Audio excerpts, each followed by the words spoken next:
Olá! Então, nessa nova parte da nossa aula, nós estamos falando sobre teorias relacionadas à memória, certo?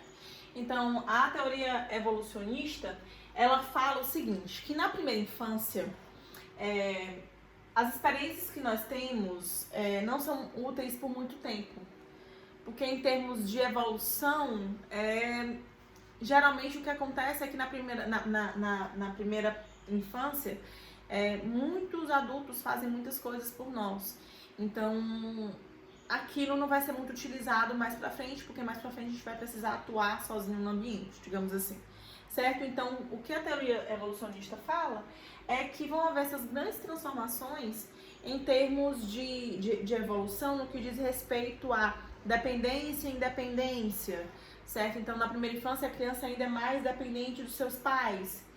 E aí, nesse momento, nessa primeira infância, é improvável que ela retenha ou que ela memorize, digamos assim, determinadas habilidades ou determinadas atividades, justamente porque não vão ser tão importantes ao longo da vida dela, né? Justamente porque não vão ser úteis por muito tempo.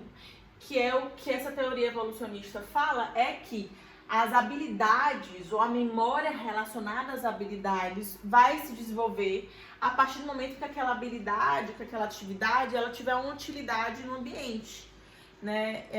Se eu sou muito dependente, por exemplo, na primeira infância, as poucas habilidades que eu aprendi talvez não sejam tão interessantes para que eu possa me adaptar melhor no ambiente futuramente. Então, é provável que eu não retenha, certo? Ou que eu não memorize. Em resumo, a teoria evolucionista, portanto, ela fala que eu só vou memorizar, eu só vou lembrar das coisas, eu só vou reter informação se aquela informação for útil para mim mais pra frente. Se aquela informação for útil para mim, para eu atuar no ambiente, para eu agir no ambiente. Se ela não for útil, eu não vou lembrar. Basicamente é isso que a teoria evolucionista fala. E ela fala que nessa primeira infância, realmente, como eu falei pra vocês, a gente, muitas vezes, o que a gente aprende, a gente não leva pra frente, porque ao longo do nosso crescimento, do nosso desenvolvimento, a gente vai precisar de outras habilidades que não aquelas que aprendemos na primeira infância. Porque são grandes mudanças e grandes transformações que ocorrem ao longo do desenvolvimento, ok? E aí vem a teoria da neurociência cognitiva, né? A neurociência aí trazendo os novos estudos e falando bastante a respeito dos tipos de memória, né? De como funciona e falando a respeito de um cérebro que ainda está em processo maturacional e ainda está se desenvolvendo aí ao longo da nossa existência. Inclusive, existem estudos falando que o nosso cérebro, ele vai, principalmente a área pré-frontal, vai se desenvolver aí até o iniciozinho da fase adulta, certo? Então, como ele não está suficientemente desenvolvido, há necessidade de uma maturação neurológica, e nós já falamos inclusive disso, para que eu possa reter informação, para que eu possa memorizar, né? Portanto, esse crescimento do cérebro, ele vai afetar nesse tempo de lembrança, nesse tempo de memorização. Como eu falei para vocês, no início da vida a gente tem uma memória com um tempo de retenção muito curto. E aí por isso que é importante a criança estar sendo estimulada constantemente para que ela possa conseguir aprender aquela ação, lembrar mais rápido daquela ação. E aí, no começo da primeira infância, a gente tem geralmente o que se chama de memória implícita, que é uma memória, como o nome já está falando, que nós não temos muita consciência dela. São ações que ocorrem ao longo do tempo e que nos ajudam a desempenhar determinadas atividades, mas sem termos consciência do que aconteceu para que a gente desempenhasse aquilo. É mais ou menos o seguinte: é uma criança chutar uma bola, é uma criança chutar um móvel quando vê o móvel. Você lembra, por exemplo, da primeira vez que você chutou uma bola? É mais difícil, né? Você lembra do processo de se chutar uma bola? Da aprendizagem do processo de se chutar uma bola? contrair os músculos, tem que fazer assim, assado para poder chutar a bola. Não, é uma memória mais implícita, né? É uma memória, são experiências que vão auxiliar em experiências futuras, né? Mas que nós não vamos lembrar ou evocá-las intencionalmente. Nós não vamos lembrar intencionalmente de como é que nós aprendemos a chutar uma bola. Nós não vamos lembrar intencionalmente de como é que nós aprendemos a dirigir, né? E aí falando de direção já na parte adulta, né? E que eu tenho que fazer isso, assim, assim. Não, a gente vai dirigindo de uma maneira automática, certo? Quando vemos uma bola, chutamos de uma maneira automática. A gente não lembra aí, não precisa lembrar de todos os processos de aprendizagem que me levaram até aqui para que eu possa executar aquela ação. Então é mais ou menos isso que acontece. A memória implícita ela é super importante nesse começo da primeira infância, justamente porque é uma maneira mais de agir, mais de maneira automática, digamos assim, né? Não preciso ter que lembrar intencionalmente de uma ação para poder fazê-la, né? Eu acabo fazendo sem lembrar do processo muito bem, mas eu sei fazer, certo? E a memória explícita, que aí sim é uma recordação consciente, uma recordação intencional. Eu preciso recordar imagens, eu preciso recordar textos, ou eu preciso recordar palavras, eu preciso recordar quando foi que aquilo aconteceu uma vez passada, para que eu volte a executar essa ação de agora, certo? Então, há aí uma evocação ou uma recordação que é intencional. Eu preciso lembrar de experiências anteriores, ou seja, não é algo mais automático, mas sim eu preciso ter uma consciência e lembrar de experiências anteriores para que eu volte a agir nessa, né? Para que eu volte a fazer isso. O montar um quebra-cabeça, por exemplo, é assim que acontece. Eu preciso lembrar de experiências passadas, de como que monta, de qual é aquela imagem que eu estou montando, até onde eu preciso chegar para que eu possa executar aquela ação. A maturação do hipocampo ela não está completa no início da primeira infância. O que é que isso quer dizer, né, nessa teoria da neurociência? Quer dizer justamente, o hipocampo é uma região cerebral, né, relacionada à memória, relacionada a emoções, e não vai estar completa no início da primeira infância. Então é por isso que, aqui mais uma vez explicando a dificuldade que se tem na primeira infância de se reter muitas informações, ou de se reter informações a longo prazo, tá? Bom, o córtex pré-frontal, que é também relacionado, tá? Também tudo tá interligado, né? Também tá relacionado à memória, tá relacionado a comportamento, principalmente, e emoções. Ele vai se desenvolver mais lentamente do que qualquer outra parte. Como eu falei pra vocês, existem aí algumas teorias que falam que até o início da fase adulta ele ainda tá se desenvolvendo, né?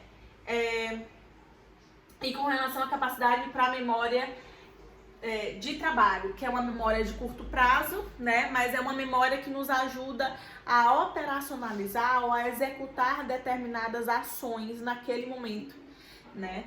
Ela vai estar se desenvolvendo na segunda metade do nosso primeiro ano de vida, tendo o que a gente considera como um aparecimento tardio e influenciando no que nós vamos falar sobre permanência do objeto, ou seja, influenciando na nossa ideia de que uma pessoa ou uma coisa continua existindo mesmo se ela desaparecer. O que isso aqui está querendo dizer pra gente? A nossa memória de trabalho ela vai se desenvolver por volta da segunda metade do primeiro ano e é uma memória que ela é muito importante para a execução das coisas que nós estamos fazendo, certo? A memória que está relacionada à memória de curto prazo, mas é uma memória, como o nome está falando, de execução, certo? O aparecimento tardio dessa memória faz com que a gente ache que quando uma coisa some da nossa frente, nessa fase aqui, ela não existe mais, né? Ela não existe mais. Então, nós não temos a ideia até aqui, até a segunda metade do primeiro ano, nós não temos a ideia de que um objeto ele continua existindo se ele não estiver na minha visão. Então, que aquele ventilador vai continuar existindo se ele não estiver na minha visão, que a vovó ou o vovô vão continuar existindo se não estiverem na minha visão, no meu campo de visão, certo? Então, o aparecimento tardio dessa memória faz com que a gente tenha dificuldade de entender que mesmo não operando, ou mesmo não estando com as coisas na nossa frente, na nossa visão, elas vão continuar existindo. A gente vai ter essa dificuldade aí até a segunda metade desse primeiro aninho de vida, certo? Então, ou seja, com 1 ano e meio, até 1 ano e meio a gente vai ter essa dificuldade, ok? E aí é onde a gente entra no que a gente fala de conceito ou conhecimento sobre objetos e símbolos, né? O conceito de objeto, especificamente, na primeira infância, é justamente quando a gente entende que os objetos, eles têm sua existência própria, né? Que as coisas são diferentes de mim e que elas têm uma existência própria, independente da localização delas, independente da estrutura delas. Então, a cadeira continua sendo uma cadeira estando na casa do papai ou da mamãe, estando na casa do vovô ou da vovó.